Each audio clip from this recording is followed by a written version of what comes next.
En esta presentación vamos a hablar de distintos tipos de estreses abióticos y vamos a comenzar refiriéndonos al estrés salino. A nivel mundial, un 6% de los suelos están afectados por la salinidad y se espera un incremento significativo de este tipo de problemas en los próximos años. El estrés por salinidad se produce a través de dos factores, un factor osmótico y un factor iónico. El estrés osmótico es provocado por la dificultad que encuentra la planta para compensar los valores negativos del potencial hídrico que se genera en un suelo salino. De esta manera se ve afectada la absorción de agua por parte de la planta y esto conduce a la deshidratación. Mientras que, por el otro lado, el estrés iónico es debido a la toxicidad generada por iones, fundamentalmente por el sodio y el cloruro, pero también intervienen otro grupo de iones como el nitrato, sulfato o el amonio. Y entre los diversos problemas que trae aparejado el estrés iónico, uno de ellos es que el sodio puede desplazar al calcio de la membrana y de esa manera se facilita la pérdida de potasio. Así se rompe la homeostasis iónica por un exceso de sodios en relación al potasio, y al romperse esta homeostasis y el exceso particularmente del sodio, genera la inactivación de enzimas y la inhibición de la síntesis de proteínas. Por otra parte, altas concentraciones de sodios y cloruros en los cloroplastos actúan inhibiendo la fotosíntesis, lo que puede conducir a la senescencia o a procesos de abscisión. Las plantas que tienen cierto grado de resistencia a la salinidad pueden tenerla en distinta medida, así las euhalófitas resisten altos niveles de salinidad, mientras que las halófitas, también originarias de lugares salinos, tienen resistencia a la salinidad en una medida algo menor que las euhalófitas, mientras que las glucófilas son las que tienen menor nivel de tolerancia. Como respuesta o como estrategias de tolerancia a la salinidad, en la planta se generan mecanismos de detoxificación, en donde el daño por sales dispara una señal de detoxificación tendiente a eliminar a las especies reactivas al oxígeno. Entre estos compuestos detoxificantes se encuentran, por ejemplo, el manitol, los frutanos o la prolina. Otra forma de combatir el estrés iónico es a través de la compartimentalización del sodio en la vacuola. Este es un mecanismo que poseen muchas especies halófitas. Otras opciones para mantener la homeostasidad iónica pasan por evitar la entrada del sodio a la célula, actuando sobre determinados canales que son el vehículo de entrada para este ion, o impidiendo la salida del potasio desde la célula, generando así la retención del potasio para mantener en niveles adecuados esta relación entre el potasio y el sodio. Las plantas tienen diversas adaptaciones fisiológicas, morfológicas, fenológicas a la salinidad. Dentro de las fisiológicas y fenológicas se puede observar, por ejemplo, un retraso en la germinación o en la ocurrencia de las distintas fases, un retraso en la floración o una maduración anticipada de los frutos, un acortamiento de la estación de crecimiento y también mecanismos que tienden a evitar el estrés osmótico a través del engrosamiento de las cutículas para evitar o disminuir la transpiración, o actuar sobre el estrés iónico mediante la selectividad a iones específicos para compensar estos desequilibrios que se producen por entrada de sodio, salida de potasio. Entre los morfológicos también hay estrategias que apuntan a disminuir la tasa transpiratoria, como por ejemplo a través de la disminución del tamaño foliar, a reducir también el número de estomas, generar tricomas o glándulas que son excretoras de sal, o incrementar la suculencia en tallos y hojas de manera de poder aislar sales, acumulan y aíslan sales de esta manera y compensan así la diferencia de presión osmótica del suelo. Otro estrés que puede producirse es el estrés por temperaturas, que puede darse tanto por bajas como por altas temperaturas. Respecto del estrés por bajas temperaturas, se puede diferenciar aquel que se produce cuando las temperaturas descienden de 0 grados, son los daños provocados por heladas, o cuando la temperatura se mantiene en el orden de 0 a 10 grados, que puede ser nociva para determinadas especies. Mientras que el estrés por altas temperaturas se produce cuando las temperaturas superan los 40 grados centígrados. El estrés por bajas temperaturas, es decir, provocado por frío, produce una alteración de la estructura de las membranas. Hay una variación de la fase líquida a fase gel, esto provoca un menor movimiento de los lípidos dentro de la membrana plasmática, una menor velocidad de absorción de agua y nutrientes, pueden ocurrir la producción de metabolitos tóxicos. Mientras que el daño provocado por heladas, lo que se produce es un aumento del volumen de solutos al interior de las células, es decir, el agua que se encuentra en la célula, en los espacios intercelulares, sufre un proceso de congelamiento con formación de hielo, hay una cristalización intracelular, y eso puede llevar a la destrucción de la célula. También hay un aumento de proteínas disfuncionales, es decir, se producen alteraciones en las proteínas por entrecruzamientos de grupos sulfídricos. Y puede también haber una acumulación de metabolitos tóxicos y muerte celular. Como adaptación al frío, hay plantas que ante las bajas temperaturas se genera una señal que codifica a un complejo de proteínas de unión de calcio. Y de esa manera se produce la expresión de genes core que generan tolerancia de la planta al frío. Ocurren también determinados cambios bioquímicos, como la acumulación de proteínas anticongelantes, o un aumento en el porcentaje de los ácidos grasos insaturados.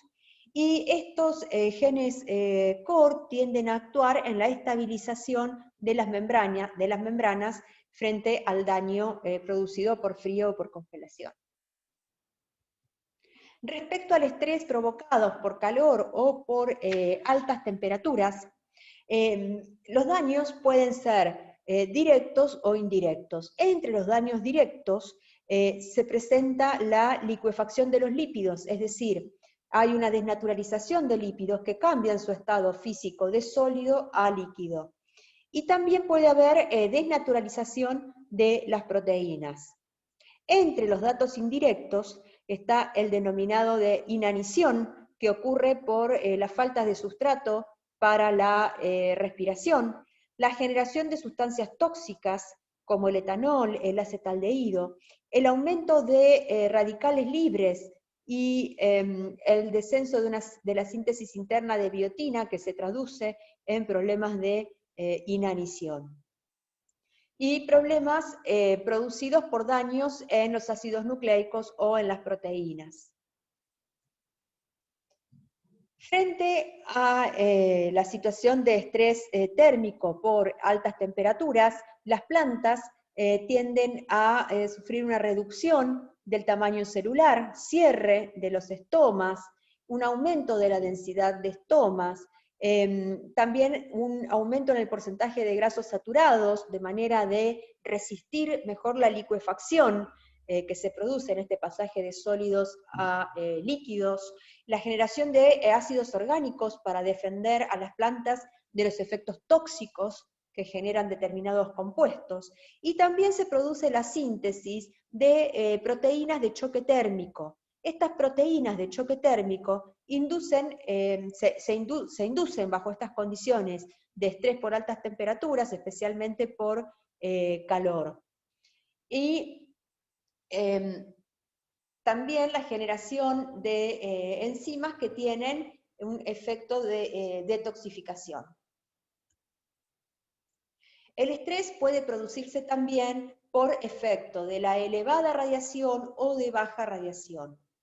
La radiación elevada, particularmente por una cuestión de calidad de la radiación o una intensidad elevada, puede generar una fotoinhibición de la fotosíntesis. Recuerden la relación que había entre la energía de la radiación y su capacidad de excitar electrones, y cuando esta energía es muy elevada puede producir un problema de fotoinhibición.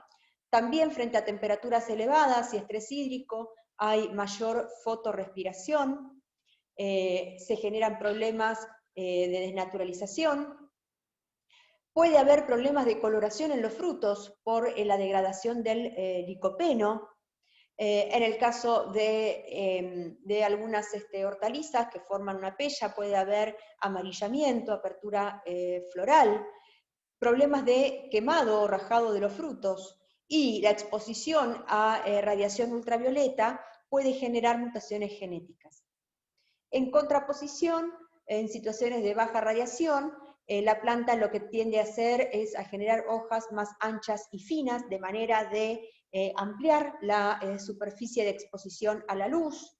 En la búsqueda de luz se produce el alargamiento de los entrenudos por las regulaciones hormonales que se dan frente a la menor radiación.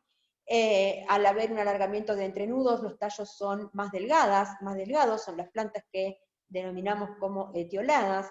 También puede ocurrir que haya frutos de pequeño tamaño, que no maduren adecuadamente, y puede producirse la caída de flores por la polinización deficiente.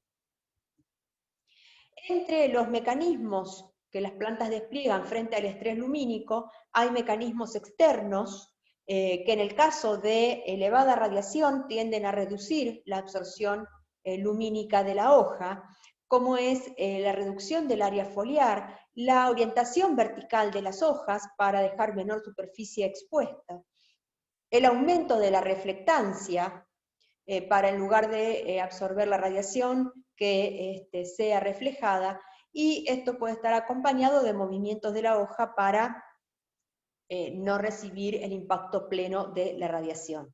Y también hay mecanismos de protección interna, por ejemplo, un reacomodamiento de los cloroplastos. Vemos en una situación de oscuridad los cloroplastos homogéneamente distribuidas, mientras que frente a una situación de baja cantidad de radiación, se disponen en posición horizontal, en posición transversal, de manera de hacer un aprovechamiento eficiente de la radiación incidente, mientras que en condiciones de elevada radiación se disponen en forma vertical para sufrir un impacto menor de esa radiación elevada. También hay mecanismos que tienden a la disipación del calor a través del ciclo de las xantófilas, se modifica la fluorescencia de la clorofila, y se produce también la síntesis de cierto tipo de proteínas que evitan la degradación de los pigmentos. También pueden darse condiciones de estrés por falta de oxígeno, por anaerobiosis. Previamente, cuando hablamos del estrés hídrico, estaba señalada la referencia al estrés hídrico por deficiencia de agua, pero el estrés hídrico también puede ser producido por un exceso de agua. Y esto genera condiciones de hipoxia o de anoxia. Esto puede darse en suelos inundados o en los sistemas de producción en cultivos sin suelos, en los floating systems, en donde las raíces están directamente en contacto con el agua, en donde es importante proveer oxigenación al sistema para que no se genere este tipo de estrés. Hay distintos tipos de efectos que produce la falta de oxígeno, hay problemas a nivel fisiológico, se detiene el metabolismo de la raíz, y hay una tendencia a la formación de tejido aerenquimático, es decir, de células con aire que se extienden desde las hojas hasta la raíz en las plantas que están adaptadas a situaciones de alto contenido hídrico o que directamente viven en condiciones de agua.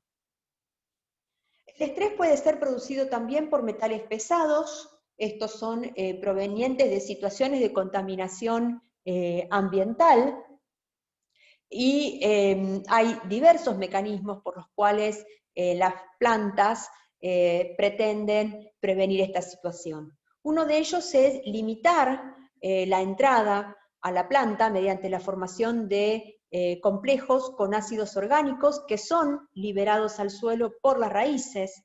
Si logran ingresar a la planta, se busca restringir su transporte en la membrana plasmática, o pueden también formarse ácidos orgánicos que forman complejos con estos metales pesados para acumularlos en lugares que no resultan nocivos, por ejemplo en las vacuolas.